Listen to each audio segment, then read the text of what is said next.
Well, the musical tour de force known simply as Prince is still winning over fans after 25 years in the music business with his unique combination of rock, funk, and soul.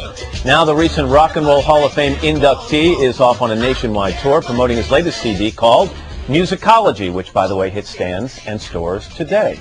Prince, welcome back. Good to see you. Thanks. So it's been, I know you say that you've been recording music consistently and playing music over the last couple of years and writing music, but most people would say they haven't seen a lot of you in the last couple of years in terms of interviews like this one and in terms of tours. Why are you out there now? Touring or? Touring, doing interviews like this, not something you love to do.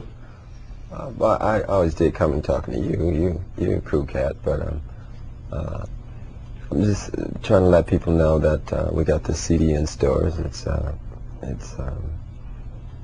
pop record. It's something that I think folks that is not so into our music club stuff could get into. Some people are saying Prince is making a comeback. How do you feel about that term? What am I coming back to? Well, I mean, have you been away, I guess, is the question. No, not at all. We've been touring extensively for the past 5 years, really. Let me ask you about reviews. How much do you pay attention to them? I sort of love the concert reviews. I get into those. Sometimes they're really funny. How about the music? How about the CD reviews? Well, I don't get into those so much. They're usually written by Popsicle salesmen. So. Why did you call it Musicology, by the way? Well, the song Musicology was the first one that I recorded, and it just seemed to encompass everything that this album is. It's sort of a return to real music and all that's good and funky in music. A statement also about the fact that you think that the music industry has gotten away from real music in the past, especially with some of the newer artists. Is that fair? Well, I think everybody sort of feels like that. It's pretty obvious. There's seems to be a glut of processed, prepackaged, producer-driven music out there right now. So we're just trying to bring real musicians back into the scene. Let me read you something you said to Entertainment Weekly. You said, "It took me 4 albums to get on the cover of Rolling Stone magazine. Now it takes new artists only 1. There should be some kind of rules for that sort of thing." I was joking. Well, but do you think that new artists, that artists coming up today don't have to pay the same kind of dues that perhaps you paid 25 years ago? I don't really focus so much on that as much as I do that I noticed that a lot of these acts, they're thrust into the spotlight so quickly they don't have time to hone their craft. And we played in clubs a lot when we started out. That's where a lot of the freaky pictures come from. It was a harder, more adult audience. So you think they're set up for the rapid rise and perhaps inadvertently set up for the rapid decline as well?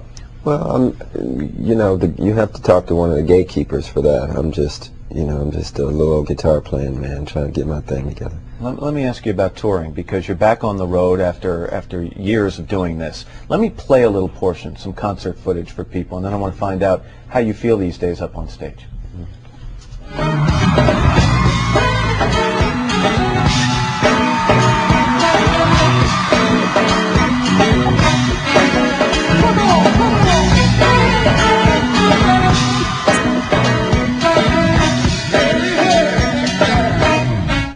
Why is there such a difference between the personal Prince, the guy I see all the time, who's so quiet and so reserved and seemingly so shy, seriously, and the guy who gets up on stage there and explodes? I'm waking up now. But why? I mean, what happens when you get on stage that creates that personality versus the more reserved personality?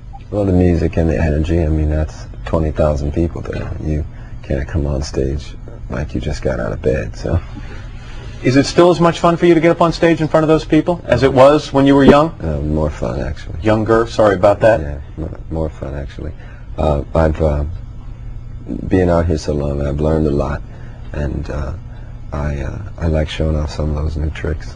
And the last time I talked to you, you were just about to be inducted into the Rock and Roll Hall of Fame, and to be honest, you were a little blasé about it. You said personal accolades, don't really care that much, but wasn't it a bit of a trip to be there? I was gas. I had no idea.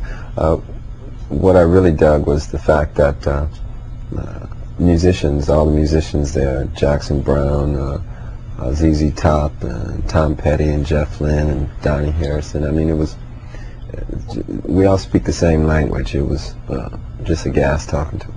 One thing you said when you were inducted, you talked about spirituality and about how you hope that young artists today, as they move on with their talent, they grasp a sense of spirituality because it'll help them in the long run. You think there's an absence of that among some of the new artists today?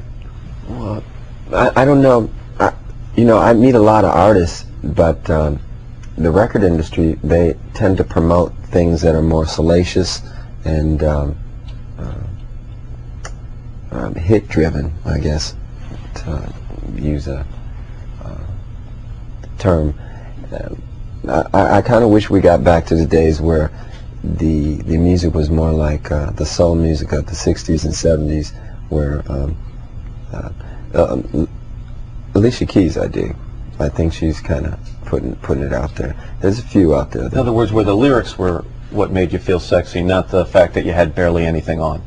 Yeah, it's a reality show nowadays. So it's good to have you here. yeah. And good luck on the tour. Good luck with the new CD, Put that Musicology. music back on so I can wake up. Maybe we'll use that music as a little bumper out of here, all right? We'll see if the audio booth can handle that. Prince, good to see you. All right. See you soon.